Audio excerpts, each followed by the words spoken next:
Hello, let's have a look at some operators. Let's first of all start with some arithmetic ones. So if I say arithmetic, is that how you spell? Is arithmetic even a word? Not sure, but arithmetic operators we've got. And I'm going to print things straight out here. So there's a lot to cover. So let's do the most simple one. 8 plus 7 gives me 15. So an operator plus, as you sort of would expect, gives you a result of adding those two numbers together. Control-C and Control-V. Let's do this 3 times here and give the four main operators which you're probably familiar with. So rather than 8 plus 7, let's do 8 minus 7, and let's do 8 multiplied by 7, and then 8 sevens division. Let's make that 21 to get some nice clean maths within here. So divided by 7. Okay, so let's run those, and we get, so 15, 8 minus 7, 1, 56, I guess, and then 3.0, that's interesting. That may seem like an odd result. What I can do with that, if I just copy Control-C and Control-V that one and make 2 forward slashes within there, then it'll give me the whole number back rather than one with the decimal points, being so I've got a 3 within there. Probably no great surprises with any of those. Let's have a look at if there's any remainders. Maybe this is one you're not that familiar with. So let's say 22, and within here I can put in, well, we know it goes into 21 3 times, but into 22 it's going to give me a remainder. And is that modulus? Is it called modulus? I can't quite remember. Probably. So it gives me one remainder as a result of 3 for the 21 and then 1 left over. Okay, they're obviously sort of basic maths ones, other than probably is it modulus one? Let's look at some other ones. We'll look at precedence, the order that it will actually perform these different operators. So let's say 1 plus 2 times 3. I didn't really mention it at the time, but just notice that the times there is an asterisk rather than a cross. It won't actually recognise it if I put a cross within there. So it is that kind of asterisk phrase. So the order it takes in is not from left to right. So it doesn't say 1 plus 2 equals 3, and then multiply those by 3 by 3 gives you 9. What it will do is do a thing which is BODMAS. I don't know if you remember that one. So the order it does in, it'll do the multiplications before it does the additions. So it should give me 7 there, which is 2 times 3 is 6, plus the 1 is 7. But let's say I didn't want it to do it that way. I wanted to do it in the left to right order, and I can force it to do those because within the BODMAS bit, the B is for brackets. So it will do brackets first before it does any others. So it's going to say 1 plus 2 equals 3, and then 3 times 3 equals 3, and that should give me 9. Yes, and it does. So all's happy with the world. Okay, let's just comment those out. Control /. Okay, what should I look at next? Let's have a look at some comparisons. So, comparison. Okay, these are sort of used all over, usually within conditionals. We'll look at those later in conditionals. But these are the less thans and the greater thans. So if I say, is 1 less than 2? Is that true? Is 1 a smaller number than 2? The smaller part of the less than symbol is pointing towards the smaller bit, and the greater bit, the larger bit, is pointing to the large bit. So ultimately that's going to give me a true, because it's saying yes, 1 is less than 2. Let's do the opposite to it. So if I say greater than, so let's just swap that around.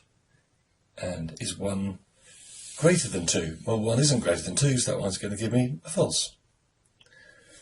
Okay, so what I can do is I can change the way they are viewed. So let's give that one as being a bigger number. So is 3 greater than 2? Yeah, pretty sure that is.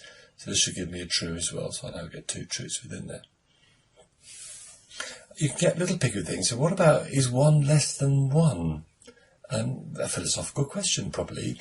But actually it isn't, is it? Because it's the same as. So that's going to give me a sort of a false, but it seems a little harsh because we're getting close to it, aren't we?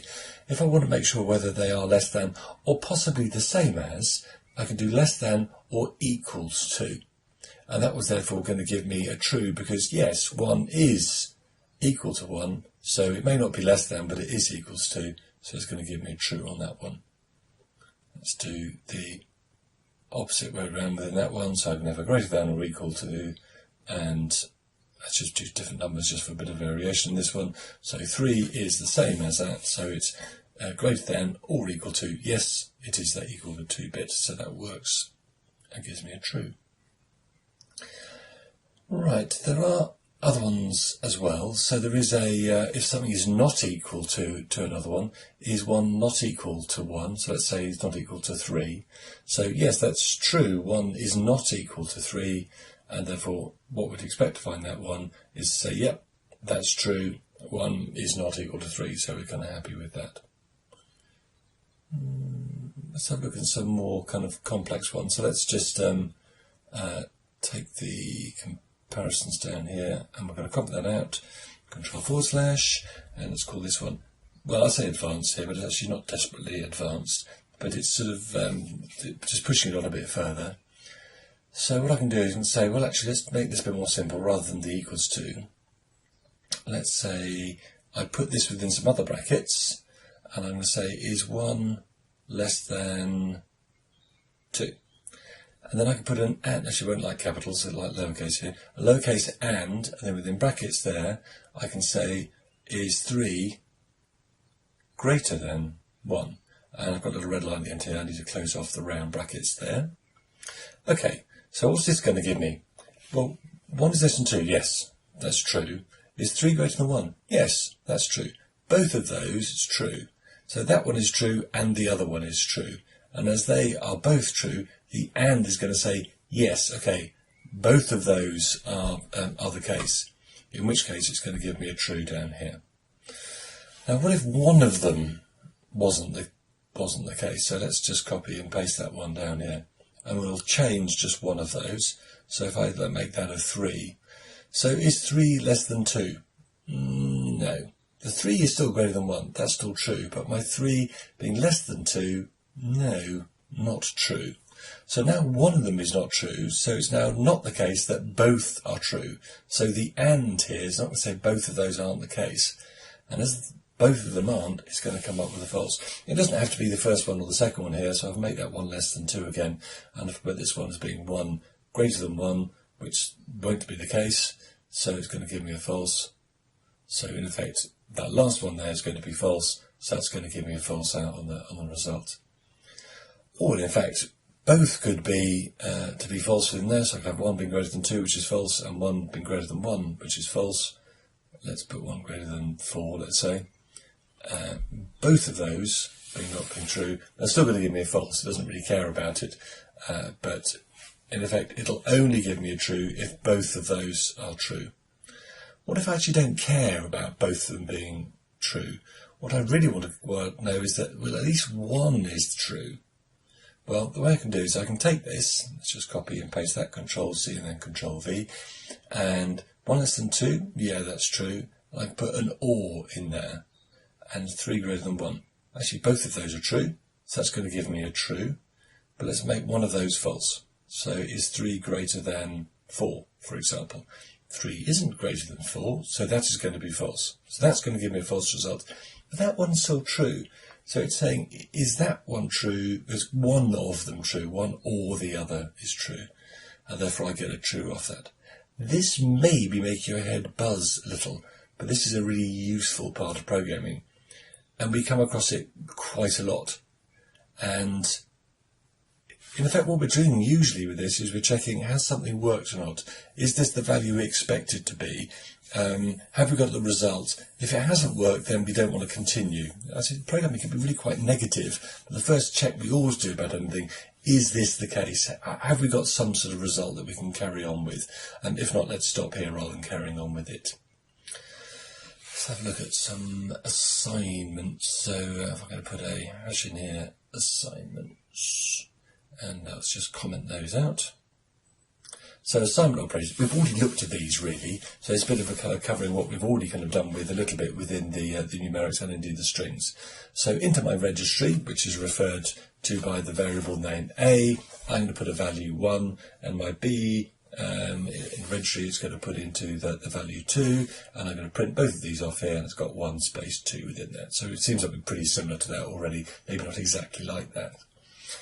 What if I wanted to be able to add something to those values? So I'm going to say A equals A, so plus 1. That's odd. I think the first time you see this is quite strange. So what does it do, first of all? So that's going to give me... Oh, nothing's... printed it off. Let's print that one out. Let's find out what actually is here. Yes, okay. Right, so that's a bit more like it, isn't it? So what I can do in here is I can say, what is the value currently held in the registry, which is referred to by the variable name A? And let's add, so I know there's a 1 within there, let's add the number 1 to it, and then I want to update that registry, referred to by the variable A, with the result of that calculation, and then display it. So you're almost like it's doing this one hand juggling. You're going saying, take out that value, add 1 to it, and then put it back in again with those new values that we've got as a result of that, adding that number to it.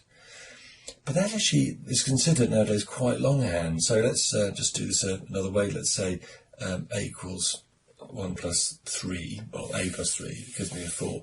So you don't tend to see it written like that. I actually quite like it written like that because I find it nice and easy to follow, to understand. But what you'll generally see is actually a shorthand version of it. So they kind of know what it's going to be involved. So they're going to say, if I say A plus equals 3, then that's the same as the one above. Let's say, take the existing registry, add the number 3 to it, and then put that back within A. So it's almost like having kind of, do not made into an abbreviation with don't. It's in effect doing the same thing. It's almost like the equivalent of apostrophe. It just doesn't mean that you don't have to type as much, really. But it's entirely up to you as which you use. Again, the only correct thing to do is as long as you're consistent in your approach. Unfortunately, probably the second one you'll see more commonly than the first one. But neither of them are wrong. Both are right. And therefore, obviously, I'm going to add another 3 to my 4, which is going to give me a 7.